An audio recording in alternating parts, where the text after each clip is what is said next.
Hello again, everybody, and welcome to an all-over-the-page edition of the Jim Cornette Experience. Who knows what the fuck we're going to talk about today? I can tell you part of it. Big news on the brand new Midnight Express 35th Anniversary Experience package. Also, we're going to talk about my trip back to the NWA Crockett Cup in Charlotte, my trip back to 1986, a follow-up on the show on Montreal, double crosses, and etc., and who knows where that will lead, and so much more. And to join me in this, Hawaiian Brian, the podcasting lion, the king of the Arcadian Vanguard Podcast Network, Mr. Co-host to you, the post office playboy, Swammy's pappy, Susie's favorite boy, the proprietor of the French Toast Chateau, and all-around Outlaw Mud Show co-host, trademark, your friend and mine, the great Brian Last. Aloha, Jim. A pleasure to be here once again, trademark, for another packed week of the Jim Cornette Experience. Oh, God, I can't. I've been so busy. I'm so verklempt, as Howard Finkel would say. I've got just stacks of things I've just jotted down, like talk about this or talk about that, but no cohesiveness here to the program. So we're gonna be around our elbow to get to our wrist today. Around our elbow to get. I've never heard that expression before. When you go the long way, or you take the hard way, or the long way, or the more complicated way, you're going around your elbow to get to your wrist. All right. What is it that you people up north talk about? You have no phrases and patterns of speech and similes and soliloquies and things. You have none of these. You just, I went to the fucking diner. Who in New York have you ever met that has said that sentence? Ever? I went over to the fucking diner. No, that doesn't even sound like anyone I've ever met. It sounds more like Philly and South Jersey, if we're going to be quite honest. So North Jersey and South Jersey is like East and West Berlin. It's completely different fucking cultures. And Yes. All right, I'll have to take your word for this then. Are North and South Florida different cultures? Well, you got me there, but it's a longer state. New Jersey's no bigger than a hiccup. Well, it's pretty long. Oh, yes. Well, that's what she said when I let her up. But it's got some length. It's got some girth. It's a good state. That's what people who are trying to make up for their lack of size say. It's got some length and some girth. New Jersey's a flaccid state if I've ever seen one.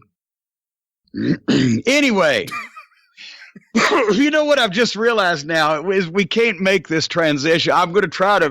We're going from talking about penis similes to Stan Lane's mother here, ladies and gentlemen. And I'm so sorry, Stanfield, if you're listening, that we have to do this. But guess what happened?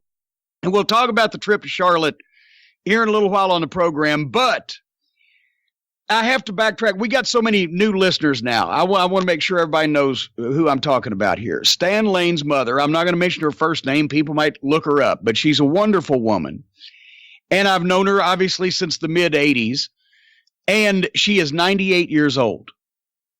Because Stan's his father, when he passed away, was just a few years ago, was like 93 or 4 or whatever. That's why Stan has those ridiculous genetics, right? Because he looks 25 years younger than he is. But anyway, she fell and here not too terribly long ago and broke her wrist.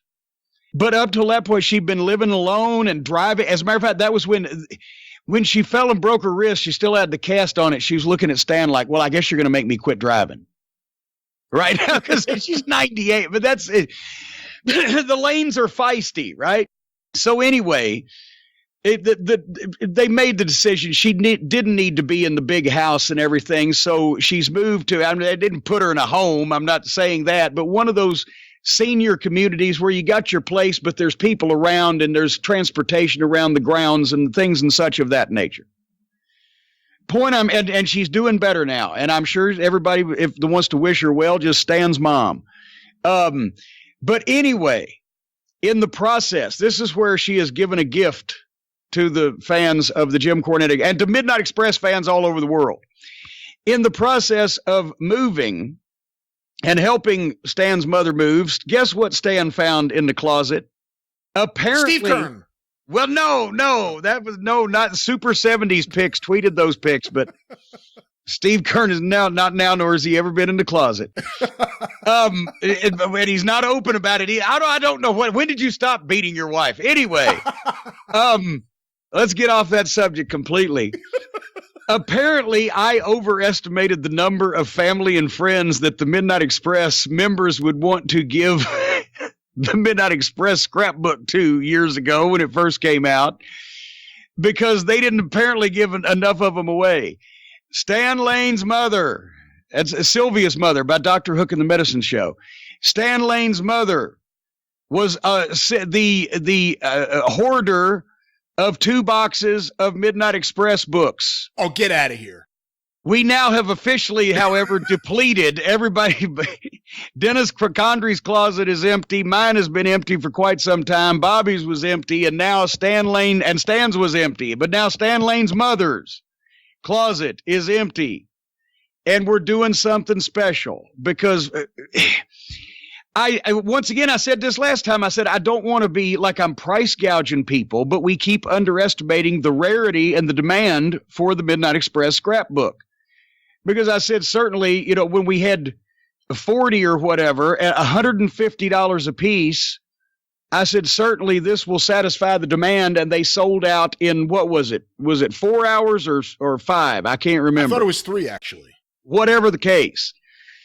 But at the same time, I know there's a limit, but this thing has blown up, as they say. So what we're going to do to make it fair and reasonable and rational for everybody involved, because also, as you know, the Midnight Express members are sharing equally in the proceeds from this. And as Dennis Condrey said on the pay-per-view Saturday night, he's got 6 doctors he'd like to thank, but he's supporting them too. So,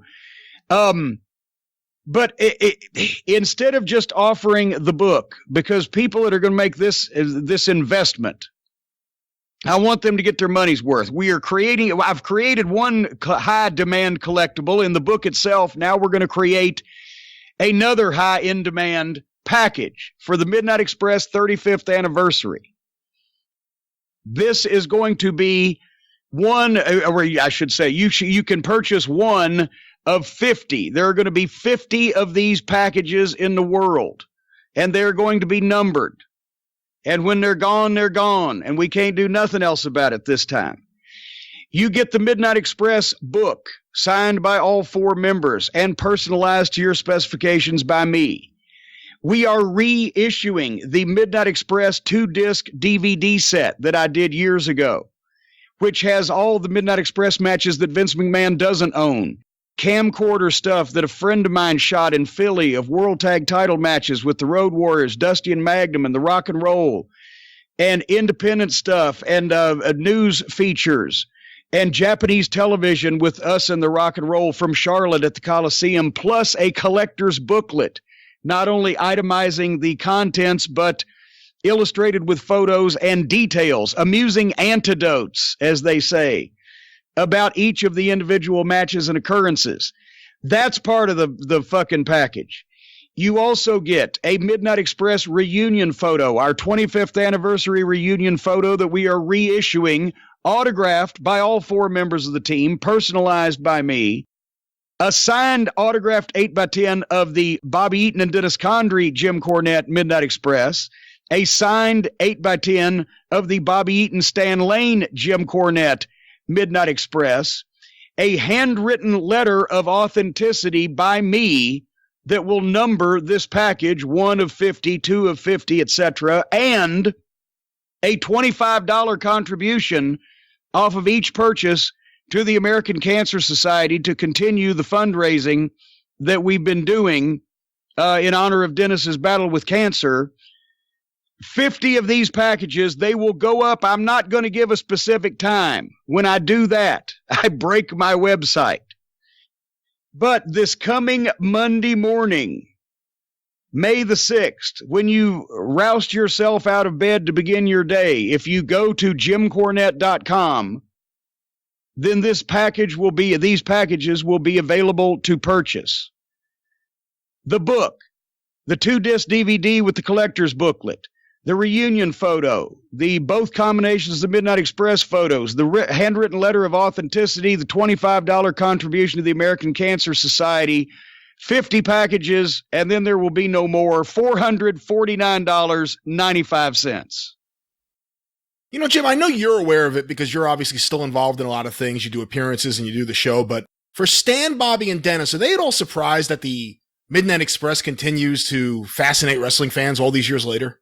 Yes. Well, as a matter, Bobby's always been humble. Stan's kind of enjoying it because he pays probably less attention to wrestling than any of us these days anymore. And so I think he's enjoying it. And of course, Dennis has really, because, with what he's been through over the past several years and the fact that he left the team early right before the pay-per-view era. So a lot of his great matches either aren't broadcast regularly on the network or whatever. But he's really been especially, touched. I think they all are. And that's the thing is that I'll tell you, Tommy Young, and we'll talk about this with the NWA show wrap up, but Tommy Young's the most surprised of the bunch of all of us. He's just amazed. Corny, it's been 30 years. I can't believe they.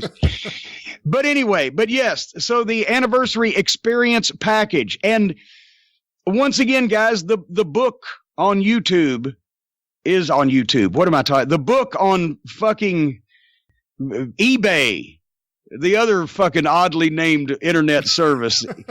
The book on eBay is up in some cases to $300 now. This is part of a package. It's signed by everybody, and they were still wrapped up in the cellophane. So these are mint condition, uncirculated. And to be honest, I don't care if they go quickly because we're robbing ourselves at this point. With this thing, just last year you could get one for $100. Now a guy just found one in Half Price Books in Lexington for like $150 or whatever, and that's an odd occurrence to find it that low. So. I don't care if they sell quickly because they'll be up until they do. And all the members of the Midnight Express, thank you for your patronage. As I mentioned, they will all share in the proceeds. But the American Cancer Society alone, what's 50 times 25? That's going to be $1,250 there when they all sell out to American Cancer Society. And I understand if that's not in your budget, folks, and if you just want a photo, the reunion pictures and the pictures of Bobby, Stan, and myself also will be on sale. We autographed extra ones there. It's the same thing as last time with the ones with Dennis, that we didn't do 5,000 of these things. There's, 100, 150 or whatever extras. So when they sell out because we're not going to beat this up. But at the same time, if you want, the same deal applies, $5 off every photo. And it'll be marked on the site, goes to American Cancer Society also. And Jeremy Bagley is doing a wonderful job, wonderful, of doing extra fundraising for the American Cancer Society and in Dennis's behalf. And we're gonna hopefully have big totals on that by the time that we all get together at the gathering in August in Charlotte. But anyway, so that's JimCornette.com on Monday, folks, for the May the 6th, in case you're listening to this in a time warp. And who knows how long they will last. We've talked about the American Cancer Society. I have gotten sidetracked this year, Brian, and have not done a Crusade for Children fundraiser. Oh, that's right. We usually do it by this point. Yeah. And well, we're about to fix that. And I guess, I shouldn't say everybody knows what the Crusade for Children is, because you were just telling me before we went on the air how many tens of thousands of new listeners we got last month and blah, blah, blah. So let me go through it real quick. Hundreds of thousands. Tens of thousands we got last week. Hundreds of thousands over the course of the last couple of weeks, months, whatever the fuck. We've got a lot of new listeners. Don't interrupt me while I'm on a roll, son.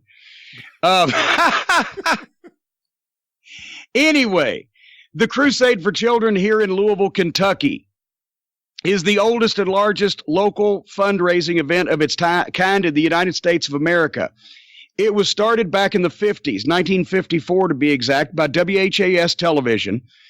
It was started by the Bingham family, Barry Bingham Sr., who was the William Randolph Hearst of Louisville and owned both newspapers and the radio station and television station and everything else in town. He's my dad's old boss. They started the Crusade for Children, where once a year they just blow off network programming on the ABC affiliate for 36 hours and do a local telethon. And within 100 miles of every direction, every fire department goes out and raises money all weekend, which they do all year, but especially they hit the roads and have roadblocks over the weekend. And all the churches raise money and people leave money in their wills, and every business in town is involved, down to, you know, kids with lemonade stands and bake sales, and this 6-year-old kid coming in with a fucking coffee can full of nickels, and everybody gets on television. And over the last 65 years, and they have an endowment that funds the crusade. So 100% of the donations that you make go back to special needs kids in Kentucky and Southern Indiana. And in 65 years, this local telethon has raised $180 million. It's insane, right? And everybody in town does something for the crusade. So what we did last year, I did an appearance down in Bowling Green and donated the merchandise sales, but also this, for the past 2 years, I guess, maybe, was the restraining order, the Vince Russo restraining order. I basically, every time that you buy one of those at JimCornette.com, $4 goes to the Crusade for Children. And it's the only thing that Russo ever wrote that drew money or made money. And that's been like over, I think, almost $5,000 over the last however long. And I got to send them another check because the Crusade is coming up June 1st and 2nd. So they got another check coming for the last few months. But we've got a new item. I will say a new T-shirt. We got a great new T-shirt coming out. It's past development and now it's into hopefully implementation where we get this up in a few weeks, but it will be, it's inspired by something I've done recently on one of these mini television broadcasts I've been on. And it was also inspired by Shitstain himself in a way. So he's going to get credit for raising some more money for crippled children and special needs children in Kentucky and Southern Indiana just by being himself. I think that's great. That's great of him. Just by being his obnoxious, disreputable, lying, smarmy, idiot self, he can raise money for special needs kids with his stupidity. So what is on the shirt? I'm not saying right now. We'll talk about it later. Oh, come on. Also, Dark Side of the Ring on Viceland, Vice TV, all the Vices. They've got all of them wrapped up. They are just a Vice-ridden network. Dark Side of the Ring, have you seen these numbers? Have you heard about this? Have you read about this? I have. Every week is going up. And we had Evan Husney on here, the producer of the program, and I predicted to Evan on the phone, I can't remember if it was on the program, because he was like, he wasn't sure whether the ratings were going to be tied to the personality, right? Like Randy Savage was a bigger star than, you know, on television here than Bruiser Brody. So would it be what it, but I said that the shows have been so good and continue to be so good and the word is spreading. You're going to go up every week. And wouldn't you know who won the pony? Every week, no matter who's featured on the program, because it's a quality show and they're doing a great job on all these stories, the ratings have gone up, and it's a blockbuster. It's a runaway train now. It's not like Super Train that flopped in the ratings. It's a runaway train. So you had to live through the late 70s to get that reference. But anyway, so Dark Side of the Ring next week. We've already met. Last night was the Bruiser Brody episode, correct? Last week was Brody.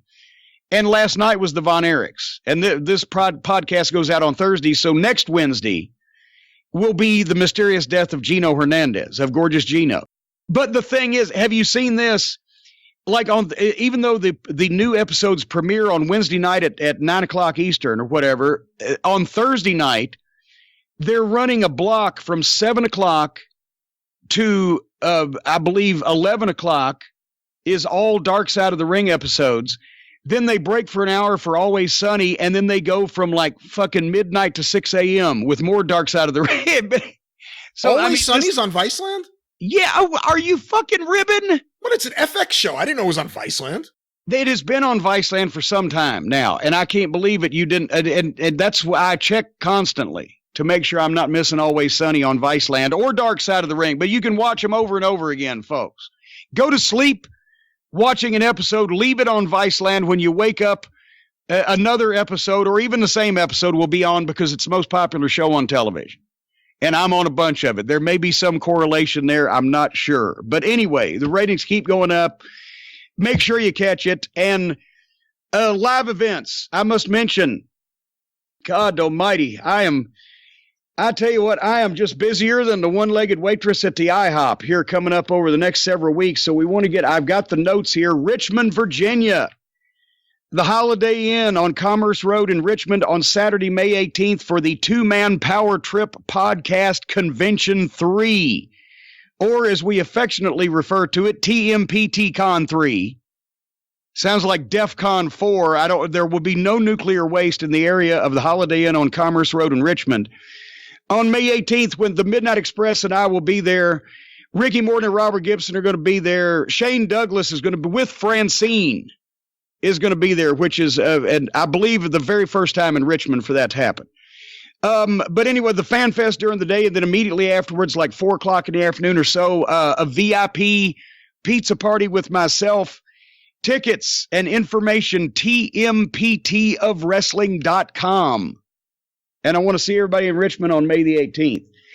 Don't forget, I'm going to be in Milwaukee.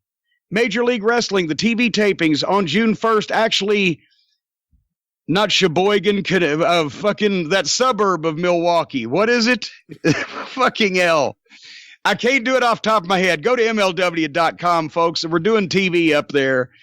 And that's June the 1st. And don't forget, see me on BN Sports Saturday nights at 9 o'clock Eastern on Major League Wrestling Fusion, or the YouTube channel just a few days afterwards.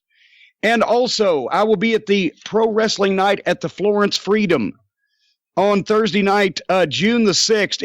It's basically we're taking over the Florence Freedom, the whole stadium, in their game on against the Windy City Thunderbolts.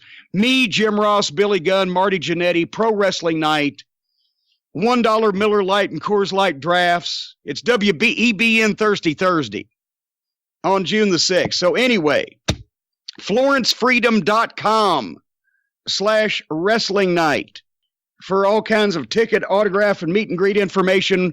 We're going to have a good time. Take me out to the ball game. Can you buy me some peanuts and Cracker Jack, Brian? I don't care if we ever go back. Do you eat Cracker Jacks? I don't eat Cracker Jacks. All my teeth are crowned. But peanuts are okay. Give me some extra peanuts. You know, the Cracker Jacks now, the last time I had one at the ball game, actually, less peanuts than ever before. It ruins the Cracker Jacks. You want to get a good distribution of peanuts with each crown-busting caramel. Well, wait a minute. Well, okay. Well, there's the thing. When you're eating Cracker Jacks, do you call it with each jack? What's the singular of Cracker Jacks? Is it each jack or each crack? Each crack. What? How do you like your crack flavored? Jack style. Well, there you go. Trademark. Anyway. Should we even plug YouTube at this point? I don't know. I'm blowing hot and cold on these motherfuckers. Well, people know where to find it. Go to YouTube, search for Jim Cornette. If it's something that's not controlled by us, then it's some bootleg shit. Fuck those guys. But all the official Jim Cornette videos are up there right now. tinyurl.com/official corny YouTube. Yeah. We won't go into... What are you doing on your program these days, this week? Couple of quick notes here. I mentioned it last week, coming very soon to the Arcadian Vanguard Podcast Network. John Arezzi's Pro Wrestling Spotlight, Then and Now, looking at the hundreds of hours of audio archives that John Arezzi has in his collection, all of his various radio shows, and reliving those classic memories. The show is coming very, very soon. You can find out more information right now at pwspod.com. It's also currently available to subscribe in various places like Stitcher, Podcast Addict. It will be on iTunes very, very soon. Once again, John Arezzi's Pro Wrestling Spotlight, Then and Now at pwspod.com. And I also want to mention that if you are interested in any of the shows on the Arcadian Vanguard Podcast Network, you can get more information at facebook.com/Arcadian Vanguard, or on Twitter. The page is at Superpodcasts. And speaking of Superpodcast, the 605 Superpodcast, the mothership! I think I broke Jim Cornette. I was waiting to see. I put cotton in my ears. The shows that we have mentioned that are in production. What'd you say? What? What? Oh, wait. Hold on. Okay. The shows that we have mentioned are in production are still in production. We apologize for the extended production delays. There's a lot going on behind the scenes in Arcadian Vanguard right now. But I do want to mention, because like you said earlier, Jim, we have a lot of new listeners, and the Super Podcast has a lot of new listeners because of that. And a lot of people say, hey, I'd like to really catch up with the Super Podcast. There's a lot of inside jokes I don't get, a lot of references I don't get. I want to plug real quick. Don't worry, folks. I've been listening for years. I still don't get them. It's like that old Steve Allen fucking line. Remember, do they get your program in Cleveland? Well, they watch it, but I'm not sure they get it. Exactly. Well, you can get more information about the show, the official show wiki, which is run by our director of show research, Jace Nacarado, tinyurl.com/superpodwiki. And I also want to mention that Superpod... Wait a minute. What is his name? Jace Nacarado. No, it's not. Well, which part are you having a problem with? Is it the Jace or the Nacarado? Jace Nacarado? Jace Nacarado. Or is it Jace Nacarado? What is the difference between the two ways you just said it? What did I miss? Well, one would be Jay Nacarado, and the other would be Jace Nacarado. It's the second one. Jace. Well, I like Jace Nacarado better. So you see his name as being Jay. But I think his first name should be Snooker. Oh, Snooker Snacarado. Well, Snooker Snacarado is the man maintaining the show wiki. Once again, tinyurl.com. Wait a minute. You're trusting a man named Snurky Snacarado? He's a very with your goddamn website? He's a very trusty, snarky kind of guy. Or Snooker. Well, that's his brother. It was two boys, Snooker and Snurky Snacarado. I wouldn't trust either one of them with a website, but that's just me. Well, whatever it is, I'm sure he will never speak to me again, but you can get more information. tinyurl.com. Well, you're better off without him. Of course, I also want to mention Super Podcast and Mothership t-shirts, stickers, magnets, and much, much more. tinyurl.com/superpodstore. And I want to thank everyone, all the new listeners, for not just the Jim Cornette experience, but for the Super Podcast. Thank you so much for jumping on board the Mothership. Boy, we had a fun time in Charlotte. A hot time in the old town last Saturday night. The NWA Crockett Cup in the Cabarrus Arena in Concord, North Carolina. Somebody got mad at me for saying Concord instead of Concord. I was in a hurry. But anyway, what a world of difference. I know you're backed up on your shows as well as your bowel movements, so you haven't had a chance to see it, Brian, but I haven't even had a chance to watch the broadcast back because I enjoyed it so much and it was so good that I want to actually sit down and watch it all the way through, and I haven't had 3 extra hours with filling the Cornette's collectibles orders and dealing with, running the empire ever since I've been home. But it was good to see a bunch of old friends.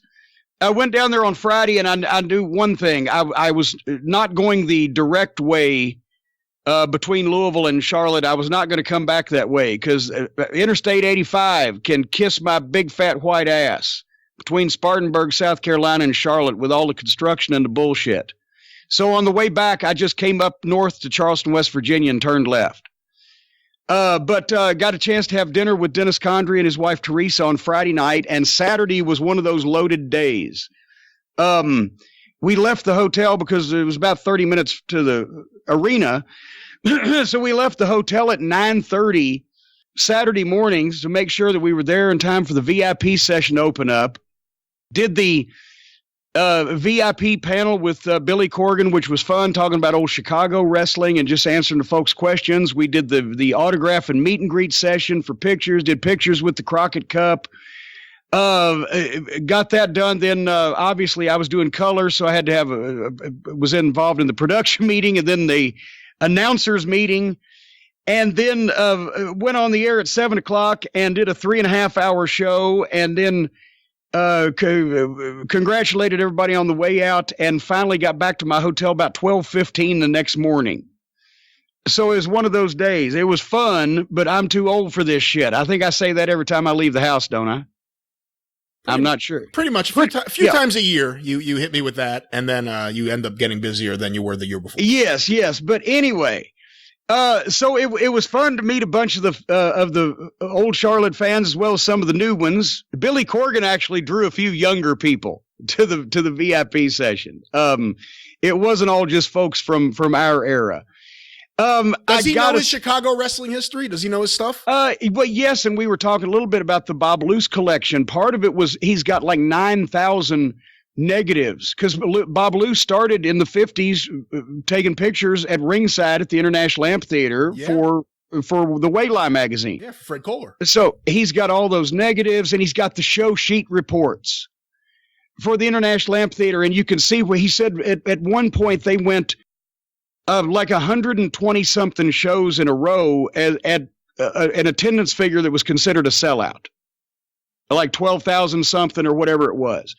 Right. Even on sellouts, you're always, in a big arena like that, you're 100 or you're 200 off or whatever. But, that was pretty much 120 shows would be 5 years every 2 weeks. They were selling out, and Luce kept all those show reports and everything. Anyway, that was very cool. But, the Rock and Roll Express were there. Magnum TA, Nikita Koloff, Tommy Young. It continues to crack me up. And as I mentioned before, he's just like, Corny, it's been 30 years this November since I broke my neck and haven't been able to referee. And I can't believe they still remember me. And they want, and blah, blah, blah. He's awestruck by this. And, once again, the best in the business. David Lagana popped when Tommy got in to be the special a referee as far as giving the instructions for the NWA World Title match and then patrolling ringside, which he ended up kicking that no good, dirty Camille out of ringside when she tried to cheat. He got in the ring and he started inspecting the turnbuckles and then looking around at them and make sure there's no debris on the mat and check the tautness of the ropes, which most referees these days just like a prop. Like an extra in a fucking movie scene, just get in the ring and stand there in the corner and wait to do something. Tommy Young was a referee from the time he got in the ring till the time he left. And the little things. And he wasn't even trying to make people watch him do it. That's just what he did. Everything that a legitimate referee would do was second nature to him in a worked environment. He was an artist. It was Tommy Young. Anyway, saw all those guys, but also some of the Ring of Honor guys that I haven't seen in forever, the Briscoe brothers. I'm going to say this. I do not rescind my statement that I believe that the Revival are the best in-ring working tag team today as far as performing professional wrestling at a high level. They are the best tag team in the ring today. The Briscoe brothers, I can't say their gimmick because it's not a gimmick. And I can't even really say for their promos because they're not cutting promos. They're the Briscoe brothers are the tag team personalities, the best in the business today. And honestly, I think if I was going to build a tag team division in a company of young guys who hadn't been overexposed on television, I would build it around the Briscoe. Oh, wait, I did. And they're still as good. They're still as good today. And as a matter of fact, if take my money, said Fry from Futurama, put that meme out. If the Briscoes ever face the Revival, I will goddamn buy a front row seat. But those guys are tremendous. Rhett Titus is looking fantastic. He's bodybuilding now. He's got like 4% body fat. So many. Joey Mercury, who I haven't seen in a long time. I ran into him a few years ago, but who worked with us here in OVW, and he was the brains behind M&M. That was the best thing he ever did. M&M are one of the most underrated tag teams. Not that their matches were the greatest, but they were a main event act in OVW. Well, they were the new Freebirds. They were the modern Freebirds. And that was all Joey had started. It was Johnny Impact Nitro, John Morrison, however you know him, and Melina. And Joey was the one that was not under contract, but he was the veteran. And he got the fur coats, and they came up with the paparazzi and the red carpet and the fucking music. And they would go out and do videos with one of the guys that was that was good at videos and just bring them to me and say, can we use this? I said, just, let me watch it and tell me how long it is. We'll put it on, and they were doing stuff for television. It was brilliant. And of course they brought them up there and ruined them, but they could have been a main event fucking tag team. But anyway, it was Joey. And I've always given him the credit for that. He was there as a producer, Todd Sinclair, Paul Turner, the referees. He tweeted something about it, so I don't think that this will embarrass him. But Kyle Durden, who used to do locker room interviews in the HDNet TV days of Ring of Honor, he has hated me for like fucking 9 years because he thought after HDNet TV went off the air, we didn't debut on Sinclair until that fall. And we did not bring him back as a backstage interviewer. And he's hated me ever since because he thought that I was like, oh, that fucking Kyle Durden, fuck him, he's no good. I said, Kyle, we couldn't even afford to fucking fly the world champion. They were limiting our plane tickets at the time. You lived in fucking Florida or wherever, right? So after all this time, he found out, no, we just couldn't afford to, fly an announcer at that point. And he's like, oh, never mind. Then we're hugging each other, right? Hey, can I ask you about one that I'm really... Stabbed me in the neck for 9 years. And go ahead. Yes. Did you see Gary Juster? I did not, because he was tired and didn't come. It was a story I heard. I heard that he had told, some people, oh, we've just been on the road every weekend. And there was not a Starbucks anywhere in sight. So, no, he didn't come. Wow. However, I did have a nice chat with Greg Gilliland. Greg the Office Boy? Otherwise known as Greg the Office Boy. And he actually said, he was thinking about getting a T-shirt that said Greg the Office Boy to wear just for that occasion. But it has been, a little over 6 years since Greg and I had crossed paths. But I always tell the truth and I always admit things. And I will admit that on this particular weekend, Greg Gilliland went out of his way to make sure that some things were right for me and the rest of the legends, shall we say, that he would not have done years ago, and probably to avoid any further future animosity. But no, we actually we shook hands and said bygones be bygones, because as I told him, I said, I left at the right time because I didn't have a heart attack and you didn't get strangled. So we both prospered.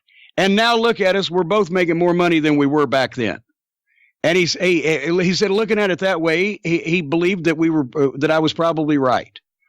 So, but he did go out of his way to set some things up. And Mark Davis, in production, for which the production now, boy, if somebody had only thought, if we just buy this first-class equipment that we can carry around and stream events and produce events, if we just had this beautiful modern technology with these big...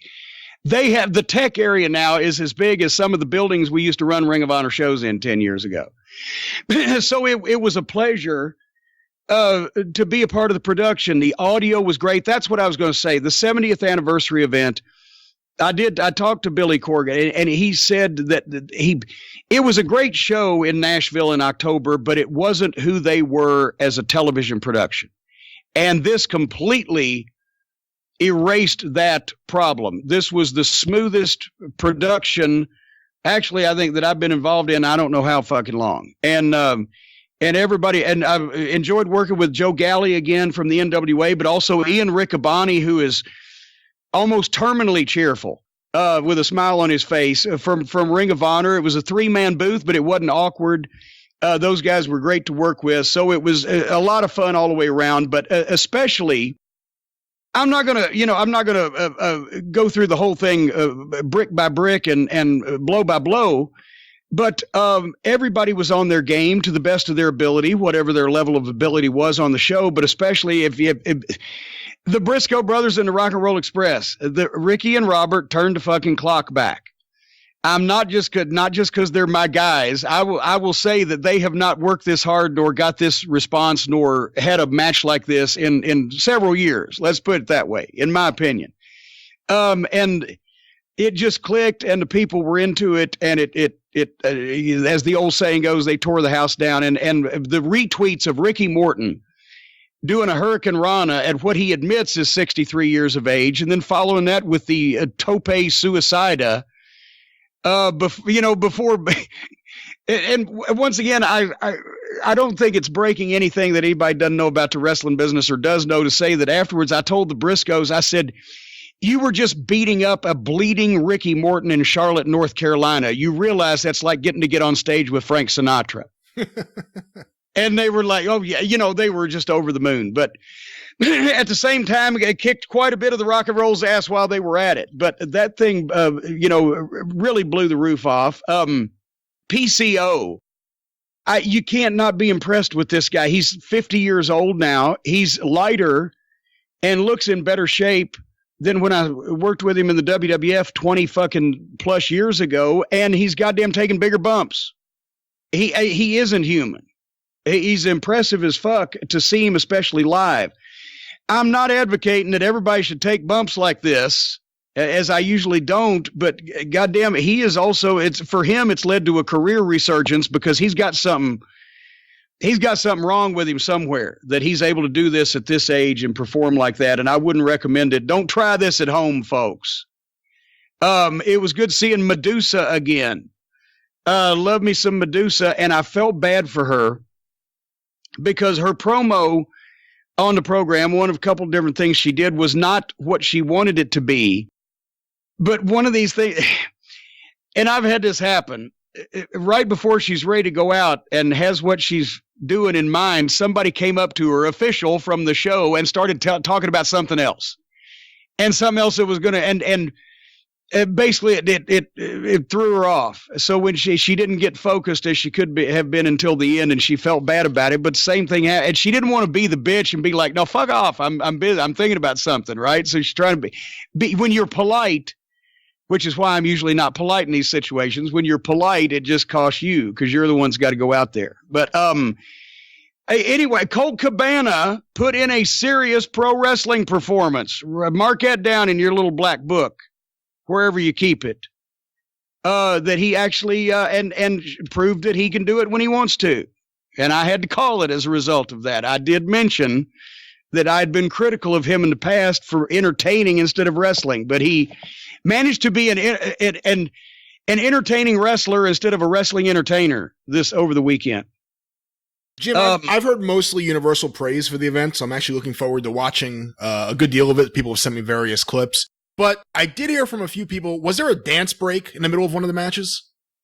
There was not cooperation amongst the opponents in the dance break. There was the tag team, and I'm trying to think, I believe it was in the Battle Royal.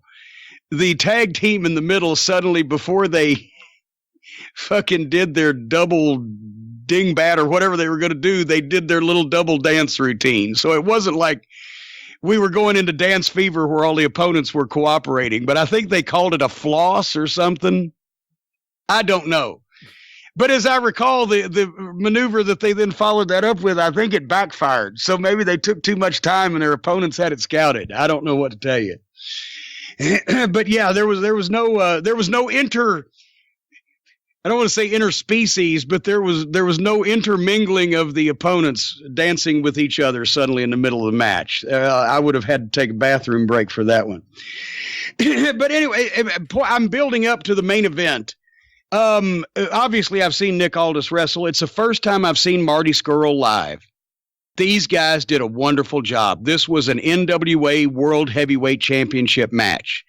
And it was not only a good match for today's eyes, but it would have fit on a Crockett Promotions house show in 1986. And that's the look they were going for with the show, with the retro logos and the new belts paying homage to the old championships. The new tag team belts are the goddamn belts that my favorite belts we ever held. The old Nikita Malkovich 70s NWA World Tag belts, except these are brand new and shiny as a fucking slicker and come on a gold tooth. But they wanted modern athletics, but with the retro look and presentation for when people still saw it as a sporting event. such as Tommy Young giving the instructions and checking the ring, the little things like that. But at the same time, here, Marty and Nick had a match that would have fit any era because it was good and it told a story. And these former friends that were going after a championship that have had a falling out over a difference of opinion, blah, blah, blah. There was blood, but it wasn't ridiculous. It was the bad taste and good taste principle in pro wrestling. They did just enough, but not too much, and everything was good. And I'll tell you another thing. It's almost impossible to impress Stan Lane, by the way. And Stan said, boy, he said, I talked to that Nick Aldis. Because like I said, Stan doesn't keep up, right? So he's a good-looking guy, carries himself like a champion, dresses well, like not like some of these. He said some of these kids that look like they're 150 pounds tatted out alternative rock stars, right? That was Stan Lane giving his impression of modern wrestling. But it's true. Nick, he not only has the physical charisma, but he has the physical ability and he has the fucking psychology. So he's got the mental and physical tools for wrestling. And they tore the house down and had a hell of a match. I wanted to recognize that. So I get, once again, for people who say, oh, he doesn't like anything about modern wrestling. Well, I do when it's done right and taken seriously by people that know what they're doing. Hey, Jim, I said before I didn't see the event yet, but I've seen lots of pictures. And I saw a couple clips of the Rock and Roll and Briscoes, and that seemed like a lot of fun. But I have to say, I've seen people screw up what I guess, for lack of a better term, I'll call a retro look before. But from what I saw, that ring looked incredible. Whoever painted that canvas did a great job. Yeah, not only did the ring look good, but also the camera angles that they used, because Jackie Crockett was there, Jackie and Francis Crockett, and I got to say, Jackie was the old social director for Jim Crockett Promotions in the 70s and 80s. And with all the rights and privileges that entailed, and you can imagine when you're social director for the Ric Flairs and the Blackjack Mulligans and the Snookas and etc. Anyway, and they walked Jackie through the production area, and he sat in on the meeting, and he explained that they staggered the height of their two hard cameras. One is for a loose shot of the entire arena, or the entire ringside area, I should say, ring post to ring post and with the ringside area. And another one is for the tighter shots closer up on guys, but they're a lot of modern TV wrestling. They're at the same level and they're just shooting in two different length shots. But with Crockett Promotions, they had one of them up and one of them down because it made the arena look bigger that way. And just little things like that. It looked like a Crockett TV show. And they did a lot of work to get that. And it registered with the fans that were there live, especially who remember going and seeing shows in that town that looked exactly like that. It was, and there's something that was mentioned Saturday night. There were a lot of kids there because the parents that brought their kids were kids when their parents used to take them to regular wrestling in Charlotte 25, 30 years ago, right? So I would say the crowd was 20% kids. And that was great to see. And there's a 4-year-old kid watching Nick Aldis and Marty Scurll and the blood and the gold championship belt and all the excitement.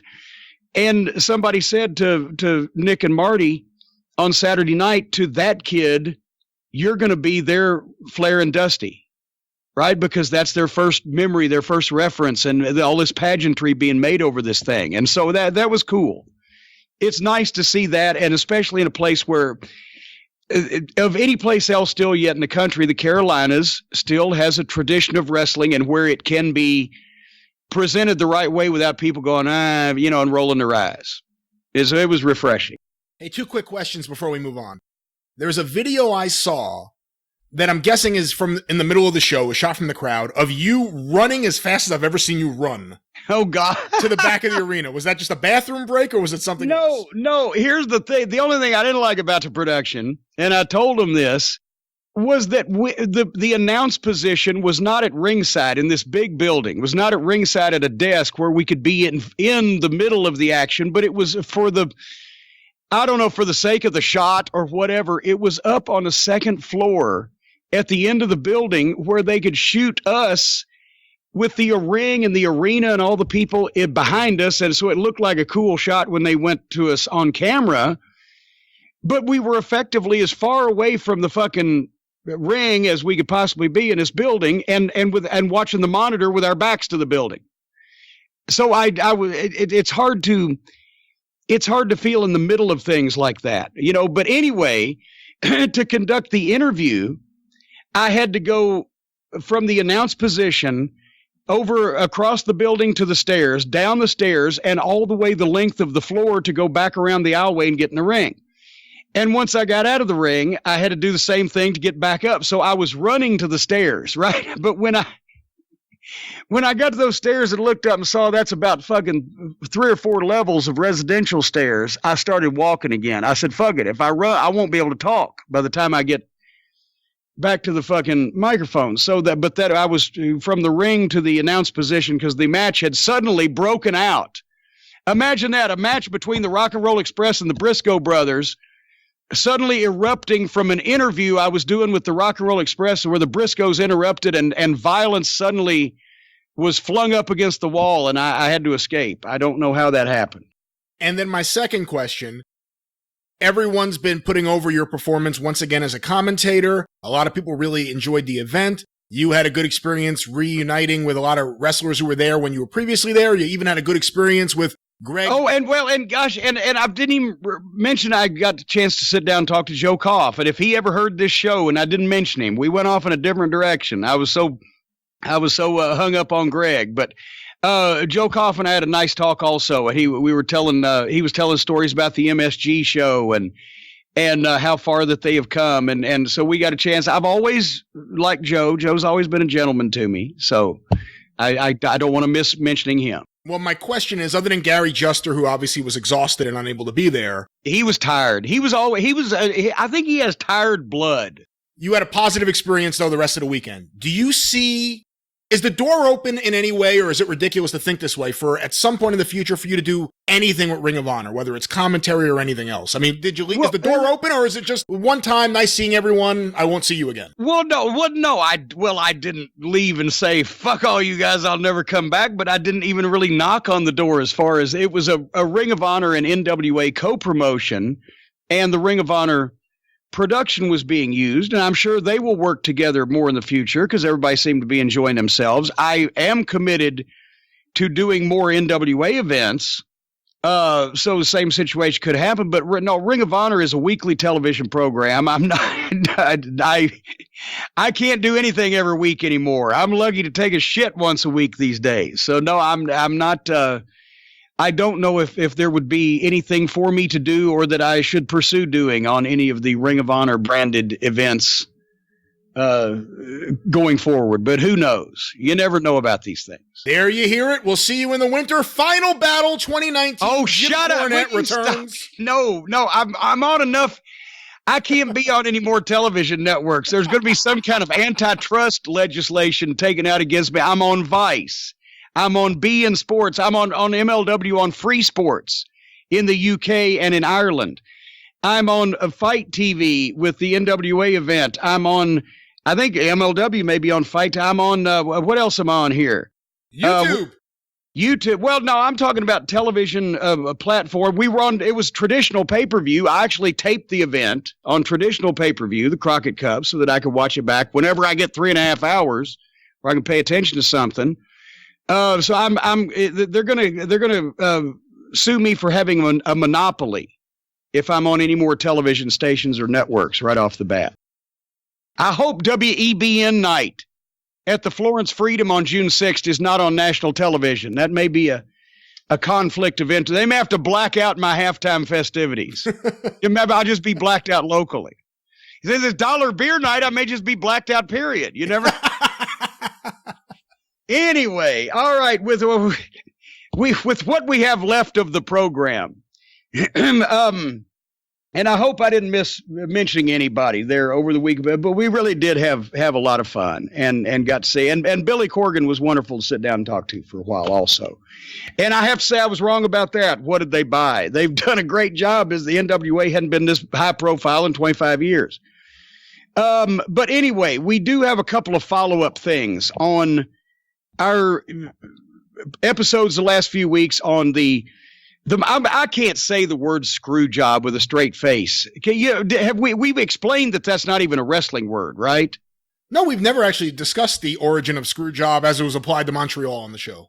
What Montreal was a double cross.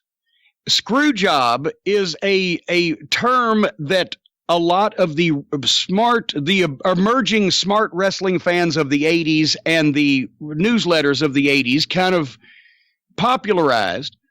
Because in the old days, if it was, if the booker was to give you a finish and you were going to beat the babyface, use some type of dirty tactic, you'd say, yeah, you hit him with a fuck finish, fuck the babyface.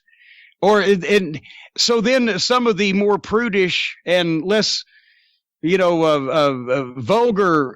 wrestling bookers, I'm sure there's one or two somewhere, might say screw the baby face or whatever, but a fuck finish was everybody was working and everybody was in on it, but you cheated to win. That was a fuck finish, or you screwed the baby face. That was that was what that was. A double cross is completely different. It's a double cross, but for some reason the Montreal screw job was attached to it because I guess Brett screwed Brett and all that screwiness going on. But it's not really a screw job because it wasn't a fuck finish. It was a double cross. So the Montreal double cross shows we did. There's a cut. Then we had Meltzer on, and we talked of the follow up on Dark Side of the Ring. I have a follow up on. Let me figure out how to phrase it. Right? Okay. When last we left, I'll sound like the narrator on Lost in Space. When last we left the Hart family, Brett had walked out after getting double crossed, and Brett was gone. And I remember a writing day about 2 or 3 weeks later when Vince was telling me, and I'm going to use the name Russo instead of Shitstain every time, just in case any of our new listeners don't know who Shitstain is. It's Vince Russo. I'll use his names, keep the story clear. I remember Vince McMahon telling Vince Russo and I, we've got legal sending Brett a letter, because they had their legal department send Brett a letter because Brett had been trying to talk Owen into leaving the WWF and coming with him to WCW. And I remember Vince saying that legal was sending him a letter, and I thought, well, I can understand why he's doing this, but right, you couldn't really say anything to Vince at that point. And of course, there's Russo going, yeah, that's right. It was tortuous.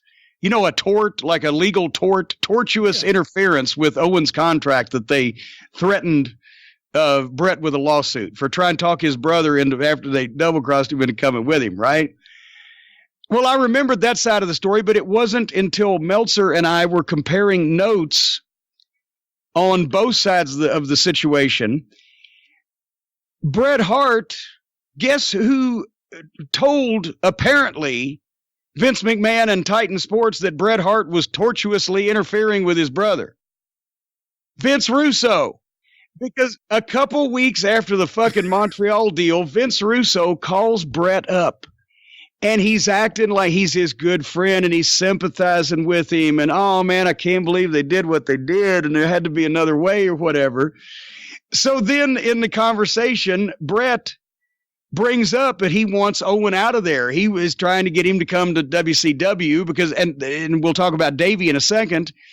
And then Russo, as Reggie B. Fine used to say on Memphis TV, then immediately delayed the information back to Vince McMahon, who then threatened to sue Bret for tortuously interfering with his own brother. Why did Vince want to keep Owen so badly, considering the way everything went down? Well, hold on, and I'm about to tell you that too. But as a matter of fact, this is not something that just suddenly was a repressed memory. Bret had actually told Dave Meltzer the next day how Russo buddied up to him, acted like he was his friend, and then he let his guard down and mentioned trying to get Owen out of there, and it got the legal papers. Bam, right? But then with Davey Boy, because he was a member of the family too, but Davey, let's just say Davey at the time had some personal issues that I had seen him exhibit over the period of time where they were like, okay, if we're going to let one of them go, we're going to let Davey go. They made him pay $150,000 to get out, to buy his way out. He had like a fucking 4-year contract. So they let him buy it out for $150,000 to get out of his contract to go take a deal with WCW, where he got a guaranteed deal for several $100,000. Obviously, I don't know how much he was making there, but it was a good big time deal. But then that's when he got injured. Not long after. He wasn't in WCW. How long was it? Oh, it was short. It was a short period of time. And wasn't that the trapdoor deal? It was, I think, the trapdoor for the Ultimate Warrior to magically appear in the ring, and Davey took a backdrop onto it. This fucking knucklehead, fucking idiot goof Ultimate Warrior that once again Hogan was trying to get a fucking job out of and get use out of in some kind of way.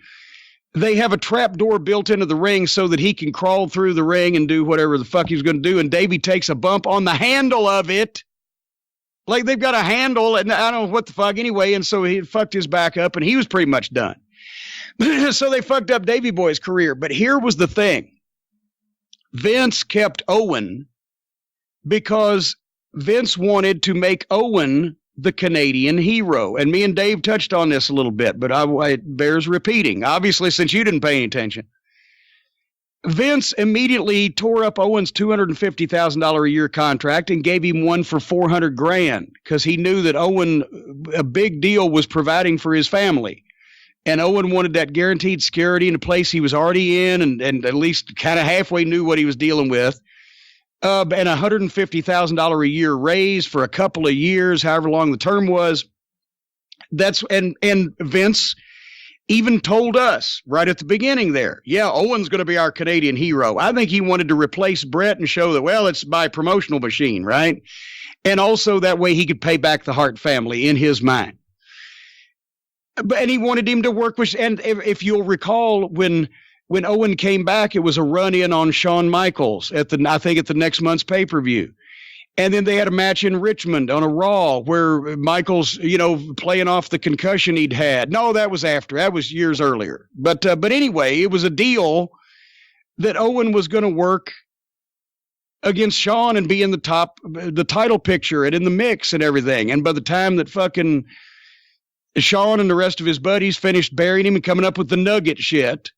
The nugget, the piece of shit that won't quite flush. We flushed Brett, but his little brother, they made him so secondary and played up the little brother thing so much and made it so silly that nobody was taking Owen seriously. And they eventually and he wasn't going to fucking do any jobs to Owen. So eventually they got that push cut off. So Owen was making that guaranteed money. But that's over the next year, they had him they wanted him to have an affair with Deborah, which he didn't want to do because his kids were in school. And so then they did the Blue Blazer thing because he didn't want to say no because they're paying him all this money, but he wasn't the main event fucking Canadian hero and challenger to Shawn Michaels that he was supposed to be. He was fucking mid-card guy because they buried him and they talked Vince out of it. So that's what happened. Oh, and then Owen. So they fucking, here's the thing when you think about this, they fucking buried Brett in WCW and then he got the concussion. So he was pretty much done.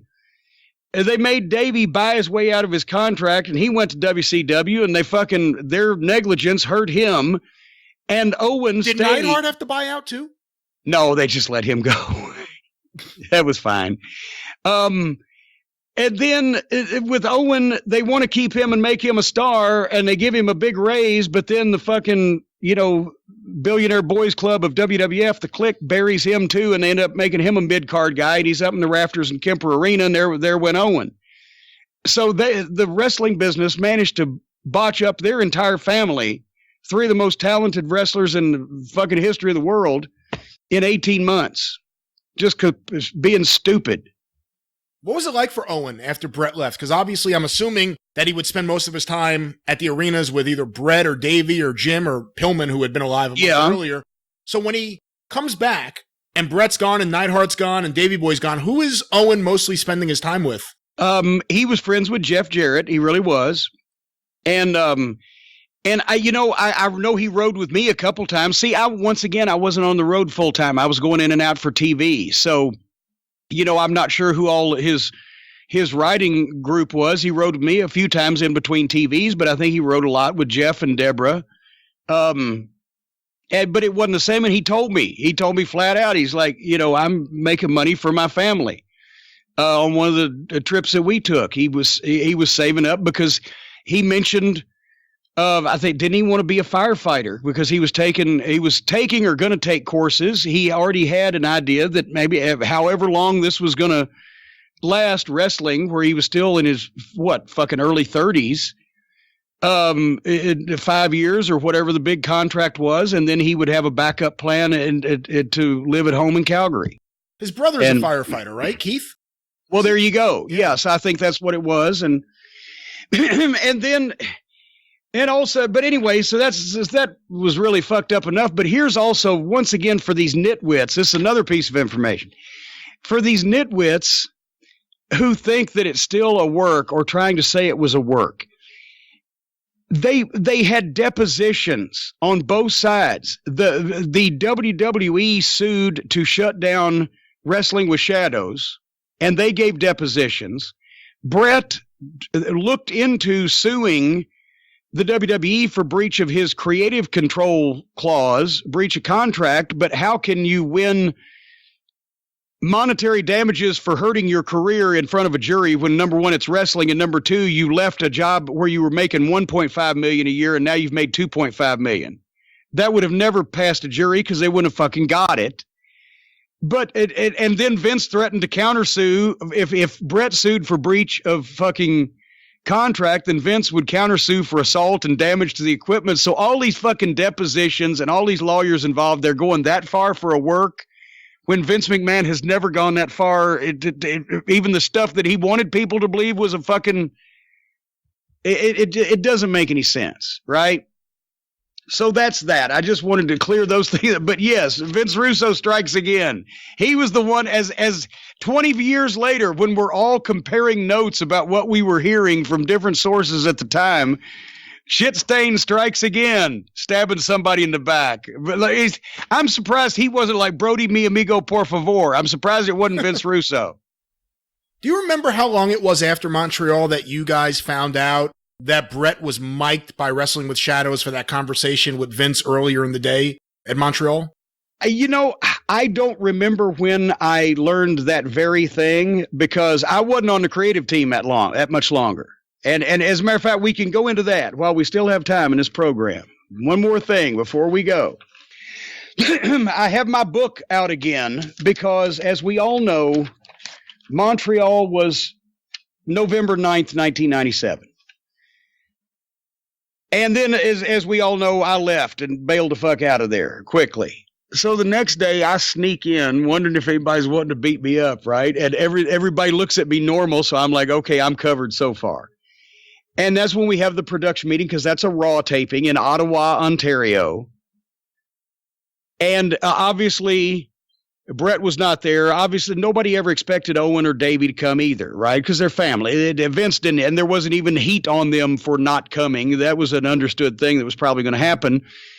That's when, out of loyalty and indignation, Mick Foley did not come to TV and sent word that he would not be there because he was offended that Vince did that to one of the boys. Were there any stories yet about what Rick Rude was thinking? Obviously, this is before he made his jump. I don't recall exactly. Rick Rude may have been thinking I'm fucking out of this fucking lunatic asylum anyway soon. I don't know. But so they asked me, because I'd had the longest relationship with Cactus, they asked me to call him that night when I called him when I got back to the hotel and asked him to come the next day. He didn't leave the country. He did not come to TV as protest. And I felt, now here's the thing, I felt bad because, like, okay, as we've already mentioned, and I don't need to beat it up anymore, but the spot was my spot, and now I'm trying to and Cactus is mad at Vince McMahon for doing something I suggested to do. Oh, I'm like, fuck. But at the same time, and I say this in public, I presented him with this. Cactus, come and tell Vince how you feel in person, because Undertaker did. Undertaker let him have it. And, he heard from a few of the boys. But I said, come and tell Vince in person how you feel about it and make your feelings known. Nobody's saying you shouldn't do that. But to not come back to work and risk your employment, the Foleys have kids. And Brett's fixing to leave a job where he's making $1.5 million and he's going to go make $2.5 million. Is he going to pay the Foleys' bills?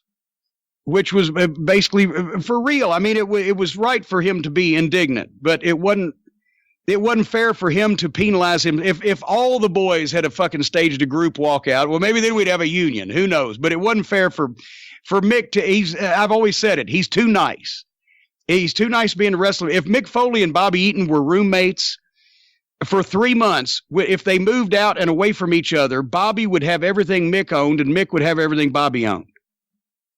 They're too nice. But anyway, so we got Cactus to come back to TV the next day in Cornwall, Ontario. As I recall, it should have been named Cornhole, but that's a different story.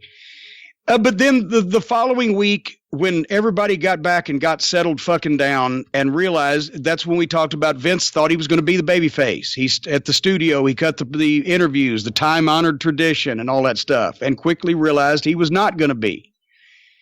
And I think it wasn't maybe past that following weekend. Wasn't he just doing that? Like it only lasted maybe 1 week on TV.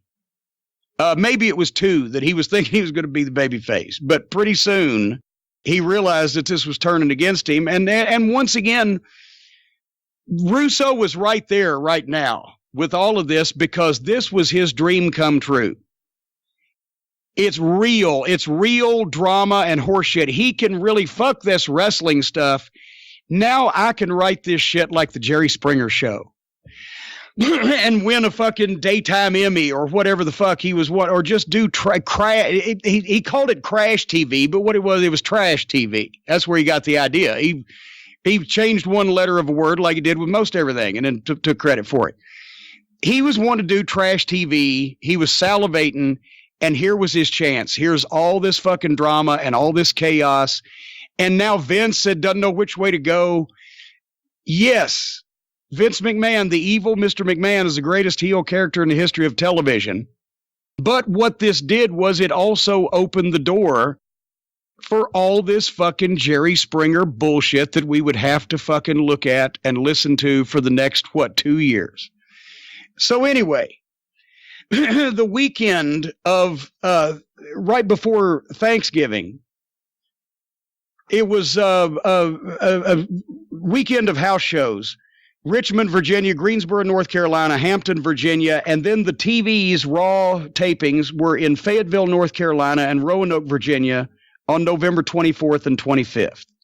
And that was really the first TV tapings that we had done since the set in Montreal or in Canada after the incident that had already pretty much been established everything. So here was the new direction starting because now Vince is like, okay, I want to be heel, blah, blah, blah. I remember this because do you remember, you watched Raw back in those days. Do you remember the Stone Cold Steve Austin pickup truck? Yeah. I drove the Stone Cold Steve Austin. No, here's the thing. They were going to take it to, I know it was these TVs, because then I went home, I brought it home with me. They were going to take the goddamn Stone Cold Steve Austin, hell yeah, Austin 316, 100% whoop ass, black pickup truck to TV, but they were going to put it in a truck and haul it or whatever the fuck. And they knew I was driving because it was Thanksgiving. I was going to make the TVs and then come home to Louisville, right? So they said, you want to drive the pickup truck? I said, sure. So I drove from Stamford, Connecticut, all the way down to Fayetteville, North Carolina, and Roanoke, Virginia. And that's where you've seen that picture of me and Tommy Noe and Brian Hildebrand in the back of the truck. I drove then from Roanoke down to the Tri-Cities to visit Brian because that's when he had gotten sick first, I believe. And we had that picture taken. And then I drove on home for Thanksgiving and the Thanksgiving weekend. So I had the fucking Stone Cold truck with me. You get some looks when you're getting gas in that thing, right? And that's the weekend that I ran into Danny Davis at our favorite fish place, Clarksville Seafood. And he invited me over and showed me the OVW the old place over in Jeffersonville. It was a goddamn hole in the wall, but he told me what he was doing with it and what he was making out of it. And how he was doing everything himself, and that he had the contract with the gardens and a little local 30-minute TV, the whole 9 yards, right? So automatically my wheels have started turning because I've gone, as I mentioned on the previous shows. October, Pillman passes away. 3 weeks later, whatever it is, there's goddamn Montreal bullshit. All is sitting in the room with fucking Russo and Vince McMahon every fucking week. Listening to that goddamn, and now he's worse than ever because he's pitching all this fucking Jerry Springer shit. And my weight is enormous because I'm aggravation eating. So I weighed 278 pounds that weekend when I got back to Connecticut. That's the most I've ever weighed in my life. And I started thinking about an escape strategy of coming and partnering with Danny Davis and promoting wrestling in Louisville. Whether or not the WWF was involved in it remained to be seen, right? But that's someplace I can go whenever I can. I've had all I can stands. I can't stands no more.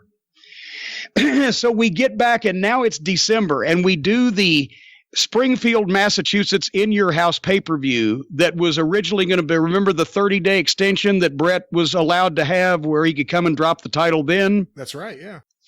Well, that's where it was going to be. It ended up being Shamrock and Shawn Michaels. And once again, in a goddamn coincidence. I said, well, change the title of Boogie with Shamrock. He'll fucking lose there. Change the match of Boogie with Shamrock. He'll lose the title, right? Well, they booked Shawn against Shamrock, but they don't want him to shoot on him. So that's a shame. Anyway, so basically Thursday the 4th Wednesday the 3rd of December would have been our writing day. And, whatever the fuck we got set for the In Your House in Springfield. And then the next day in Portland, Maine was a Raw taping. And the next day in Durham, North Carolina, Durham, New Hampshire was another Raw taping. So we were doing 3 days of television in a row because it's coming up on the holidays. And, for various reasons, including cost cutting, they used to stock up in those days on TV so you didn't have to do it over Christmas time. But then I remember that same week, instead of a house show in Lowell, Massachusetts on Thursday the 11th, they added a Shotgun Saturday Night and Raw taping. The Raw would air December 22nd, so that way they could get away from Christmas. So here is what led to me leaving the creative team, and I'm going to dispel another rumor here when I get there. That week, I find out not only we're going up Saturday night to Springfield, Massachusetts, we're doing the pay-per-view on the 7th. We're doing Raw in Portland on the 8th, Raw in Durham on the 9th. Then on the 10th, we're going to be off.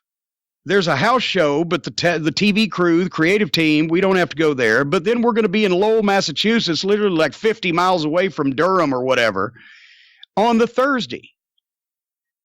But yet, Vince has still scheduled a writing day in fucking Greenwich for Wednesday the 10th. So we'll have to drive back from Durham, New Hampshire to our homes, leave about fucking 8 o'clock in the morning on Wednesday, go down to Vince's, sit there all day, and then drive back up 200 miles fucking Lowell, Massachusetts. So I had an idea. And on Friday the 5th, I believe it was, because that's the last day I would have been able to really call and ask, right? I pitched an idea. Before I went on this weekend trip, I called Beth, Vince's personal secretary. She's the gatekeeper, right? If you needed to ask Vince a question or in any way communicate with Vince, you always call Beth, and she got your answer. I said, Beth, I got an idea. I said, this situation next week with the travel. I said, how about for the 1 week, I'll stay up there. And because Vince Russo has a family. He's got kids. Let him come back and spend some time with his kids and do the meeting on Wednesday. I'll stay up there and I'll cover the TV in Lowell and he don't have to come. And that way he can have an extra day home with his family and it'll save company expenses and all that stuff, right? Because I'm like, fuck, I got to fucking get out of this goddamn somewhere or another because I'm going to choke somebody if I have to make this fucking trip. She says, I'll let you know. And she called back and said, that sounds good. Okay, great, right? So I do that. And then, of course, Russo being the fucking little kiss-ass suck-up that he was, he ended up going back, and he came back to Lowell anyway. I remember that, even though I offered him to cover for him. But from his own little chicken lips, from his own little weaselly lips, he has said, well, I just got Vince alone, and I told him, hey, it just doesn't work with me and Cornette. You know, there's so much arguing and bickering and blah, blah, blah. We can't get anything done. The day that I offered to leave him home with his little howl at the moon kids and his long-suffering wife so that he could have some home time and I could stay up there and avoid that drive, that's when he fucking bit me in the ass and went behind my back. Because that would be the time where he was alone with Vince.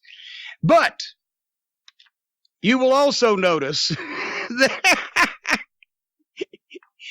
and I should say the punchline of this whole thing is when I get back after Lowell, right? I'm pretty sure we didn't go to the office on Friday because that was a pretty long trip. So the next week on Monday, that's when I would have called and said, hey, what's the schedule for this week? And that's when Beth told me, well, Vince doesn't need you Wednesday. He said he'll call you the next time you're needed. Excellent. I'll be waiting for that phone call. Did you know what that meant right away? I was hoping, but I wasn't sure. And so I said, okay, I'll wait for that phone call. That phone call has still never come. Because here's the thing. What a lot of people don't understand is that they have painted, well, because he also describes it this way. They think that Russo got me fired from a job in the WWF. Not only was I still doing all the other things that I was doing, but my money never changed. You were rotated in and out sometimes in those days. Well, Bruce was there a lot because he was, he kind of blended in and went with the flow of things. Ass kisser. But I didn't say ass kisser, but you were rotated on and off the creative team, but that didn't in those days, it was such a small team, 2 or 3 people and Vince, that it didn't mean you were done. For example, I was doing fill-in commentary on those Raws in the Northeast that I just talked about. JR and I did commentary on Raw for those shows because that's when Vince had taken himself off as announcer and before they got their crews set. I was still an agent and producer for matches at television. Hey, here's what we want. Go get with this guy. Tell them how much time they got and produce the match, agent the match, whatever. I was doing regular weekly syndicated commentary on Superstars at the time with JR and doing some of the international programs. Michael Cole had just started, I think, at that point, or maybe hadn't even started yet. But I did, as a matter of fact, it was a trivia note on Twitter. Me and Michael Cole were the announce team for the pilot episode of SmackDown on UPN. That was in '99. So I was doing announcing at the studio and on the programs. I was doing agenting at the television tapings. I was also working with starting to work more often with the local promoters on booking third-party guys and booking the job guys or the enhancement talent. So it wasn't like they just said, okay, Cornette, you're done.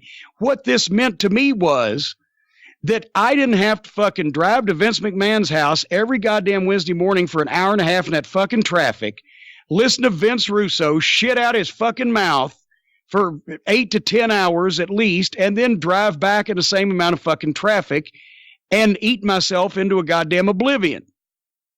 I lost that, and everything else I kind of half-ass enjoyed doing by that point. Of course, I was still living in Connecticut, but I had at least took that off my plate because it's not like that. You don't, I've explained this before. When you're on the creative team, you're not the booker in the WWF. You don't book anything. You book what Vince wants you to book. You pitch ideas. Vince approves the shit at the top. And then maybe you get to fill in the stuff at the bottom under certain parameters, like what's a guy's name and whether he's a babyface or a heel and other important, pertinent information. It's not something that you have when you're a booker, then the company owner hires you and says, here is the roster that we've got right now. Make any changes you want. Bring in whoever you want. Kick whoever you want out. format the televisions, book my live cards, and give me all the finishes. That's what the booker does. You don't book for Vince McMahon. Nobody ever has. So it was not like I was losing my precious baby, the book of the WWF to somebody else. No, I just didn't have to listen to this fucking moron ramble on anymore. And it was less work that I had to do for the same amount of money. And it was not enjoyable at that point. It had been somewhat enjoyable a year and a half previously. It had long since welcome had worn off of that aspect of the game. So when Dickhead says, well, he's just mad because Vince chose me over him, my vision. It was still Vince's vision. He was just the one chosen to crawl up Vince's ass and sleep there for a while. And it didn't cost you any money. And it didn't cost me any money because I was making the same amount of fucking money. And actually, I'm the one who suggested that I not make that amount of money when a year and a half later, then the following November, to finish up the OVW story, the following November, I planned ahead and went down to Louisville for the Thanksgiving break, where I was able to do Danny's TV on the Wednesday night before Thanksgiving and shoot an angle for a match that we had on the Sunday night house show in the same building, where I got a chance to see his operation and how it worked and meet everybody. And actually, I had a 6-man. It was me and Conway and Rob Conway and Nick Dinsmore against the Andretti brothers and that no good Star Maker Bolin in a 6-man tag match. And that's when I started percolating the real plans for a developmental program, because by that point they had started outgrowing the warehouse in the studio in Stamford, where if they're using a chainsaw or a wood saw to build a set, and the guys are breathing the fucking sawdust, or they're painting something and guys are getting blown up while they're smelling all this fucking paint. And, the people on the TV technical crew on their lunch breaks are standing around watching these guys, Kurt Angle, train. It was so fucking hokey for a company that size. That's why I went to JR when I finally said, okay, we can do this. We can put something together. And in the meantime, Kevin Dunn had split me and JR up from doing announcing because we were both too Southern together. So that was another thing I enjoyed doing that I wouldn't get to do anymore. And finally, I was basically fed up with the whole fucking thing. And so I told JR, I said, look, here's what we can do in terms of a developmental program. We have a school. We have local television. We have live events that we run, the sponsored shows in little small schools around the area. Have a contract with the Louisville Gardens for bigger events because there's nobody going to the Gardens these days. And the best part of it is, if you let me move to Louisville and try this out, you can pay me half what you're paying me now, and I'll take it. And that's so I cut my own salary to get the fuck out of there. And within 6 months, they'd liked the job we were doing so much, then the salary was back up the same place it had been before. Would they have gone for it if you hadn't offered to cut your salary? Possibly, but I wanted to really clinch the fucking thing, because when Vince says no to something one time, it's almost impossible to get a yes the second time. So I was leaving pretty much regardless. I was doing less and less. I was wanting to do less and less, and my rope was about to run out. That's why I told JR right before that we got the word about this. I said, I just want you to know that I am planning to leave Connecticut the first day of July, and if I don't have a job, I'm going to hospitalize Vince Russo my last day here. And he's like, Corny, don't do that. I said, well, I'm hoping everything works out. So maybe a part of it was we can pay him half and he won't fucking break Vince Russo's knees with a baseball bat. But anyway, so that was that. And just going back to December 97 for a minute, I remember basically that December 15th in Little Rock, Arkansas, which would have been pretty much the first week that I was off the goddamn creative team. I believe that's when Shawn Michaels caused the riot in Little Rock, because the people got rowdy and were throwing things. So he decided to just walk out of the whole goddamn show, and they didn't have the main event match, and people set fire to seats and everything. And I'm like, all I have to do now is read the fucking Finkel report, right? I don't have to goddamn hear this in the creative meetings and placate this little fucking prick and all the other people, we got a baby, and the other knucklehead exposing the business or wanting to do a goddamn cross between Dr. Phil and Jerry Springer every fucking week. I didn't have to fucking deal with any of that. So by Christmas time, 1997, that's when I started my diet, and I started at 278 the end of Thanksgiving weekend. And by July 99, when I moved back to Louisville, I weighed 197, which is the lightest that I'd been until fucking last summer. So well, you also it's 100 pounds in a year? A year and a half from Thanksgiving of 97 to the summer of 99. Don't say almost 100. I lost 81. But yeah, but that's what, when you are when you figure, life can go on. I can get out of fucking Connecticut. Yeah. I can get out of the room with Vince Russo. Then you have a reason to fucking live. And now my reason is I want to continue living, because you can be young and fat, but you can't be old and fat. And I'd rather be old than fat. But anyway, that's the aftermath with the Heart Foundation of Montreal. That's the aftermath with me. That's the aftermath with me and Shitstain and how we parted company there. Well, I still had to deal with him at the TVs, but I didn't have to sit in a room with him every Wednesday. And by the way, he identified himself. Let me just tell you another time when he believes this shit now. I can't even say another time that he's lying, because in his head, in his mind, he really remembers it this way. But he said on the Dark Side of the Ring, I was the head writer for the WWE during the Montreal screw job. Now, at one point, when they changed things after 99, when I came back to Louisville, or somewhere around that time, that he was the head writer, and Ferrara, they did give him a title. But in 1997, there was no such title or job as head writer in the WWF. You were a member of the creative team. My technical title was something of talent relations, because they really didn't have a creative team title. You're one of the guys that goes to Vince's house and helps him write the show. There was no titles. And I was as important as he was, and he was as important. I can't say those words. He was on the same equal status in everybody's eyes as far as a member of the creative team as I was, because nobody had any position over anyone except Vince. And then later on, when they gave him his stooge and his suck up and his butt buddy and his paper carrier, Ed Ferrara, then I guess to placate him, they gave him a title of head writer. But that was not the case in those days. There was no title of that. So he misrepresented himself there. And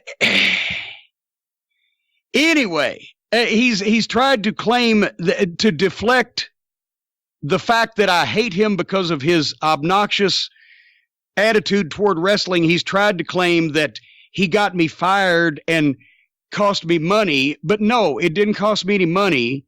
And the only thing he got me fired off of was something that I was miserable to be on to begin with. It is the way that he approached wrestling, and the way that he approached the people in wrestling, and the lack of respect of same, and the whole fucking shit show that he implemented that made me despise him, whether he wants to believe it or not. Down deep, he knows it's true. And what was said on that program as well, when he said, it's freaking wrestling, it means nothing. That's exactly why my crusade against him will continue for so long. So I just wanted to clear those things up. He didn't get you fired or cost you money in the WWE. Now TNA, that's another story. Because Vince was much easier Vince was much harder to manipulate than old Darlin' Dixie. And yeah, he took the opportunity to get me out, Dutch out, Savio Vega, everybody out. And then they brought Hogan and Bischoff in and fucked him the very next month. But no, he definitely went behind all our backs. The email documentation has been there. The proof has been there. He stabbed everybody in the back in TNA. But once again, I've lost jobs that I was more fond of than the one in TNA at that point in time, especially with no Dutch and no Jeff to keep me from strangling this fucking guy. So then that wasn't that large an amount of money that we're talking about anyway, but it was the principle of the thing. Just because when you tried to fuck me and didn't fuck me as good as you wanted to fuck me doesn't mean that I still shouldn't be mad at you for you fucking me. Is it easier or harder to be principled in wrestling now versus then? Oh, God, it's much easier now because nobody wants to offend anybody and everybody wants to make sure everybody's happy. Before, I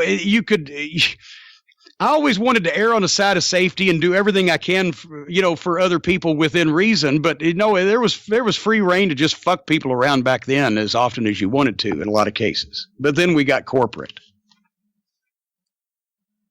Right. And there you have it. Not a Montreal screw job, but someone else may have been doing some screw jobs to get people off the writing team. Oh, yeah. Well, you go back and, not just that, but with Brett. After you've already double-crossed him, then you're going to fucking stooge on him to the boss for saying that what everybody already knew anyway, that he would want Owen to come with him, but just to get brownie points. Vance fans, it's like telling a teacher with this guy. It's like fucking...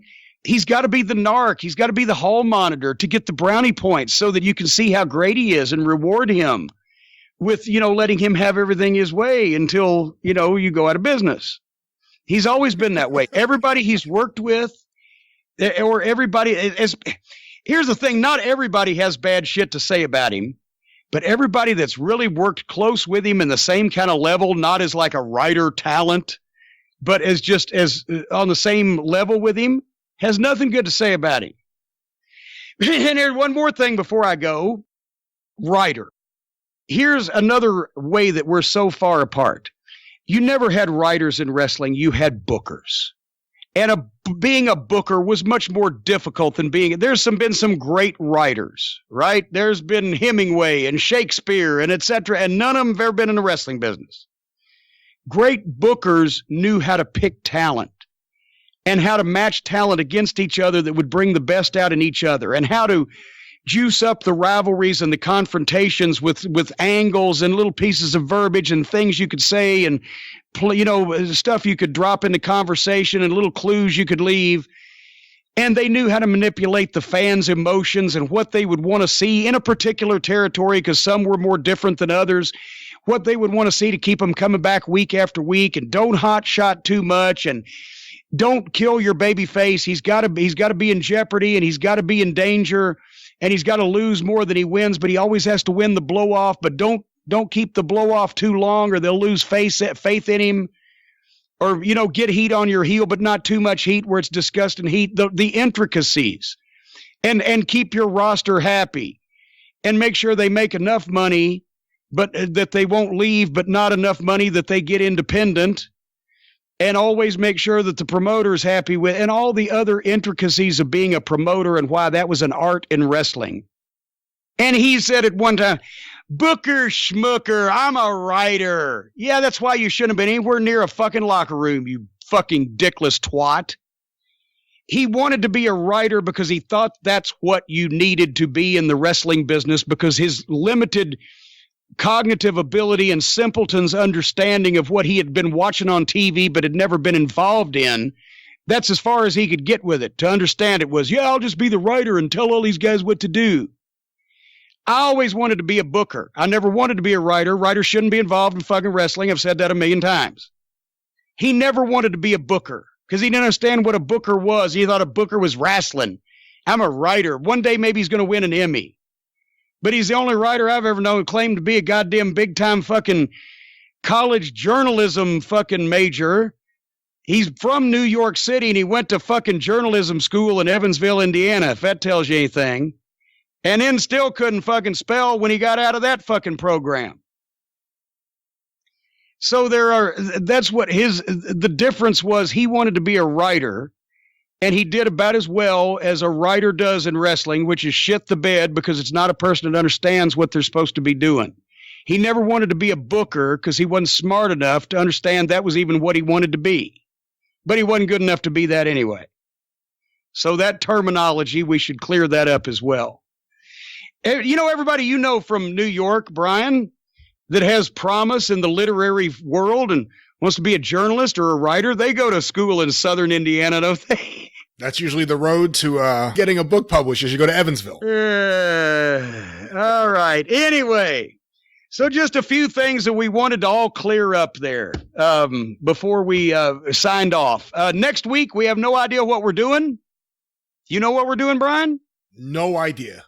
Well, then in that case, everybody's going to have to tune in to find out next week when we have more of the Jim Cornette Experience here wherever you steal your favorite audio. And for the great Brian Last, I'm Jim Cornette. Keep watching. Order the Midnight Express Experience packages this coming Monday, May the 6th. And keep watching me on all my various outlets and broadcasts. And we'll see you next week, everybody. Thank you. Fuck you. Bye-bye.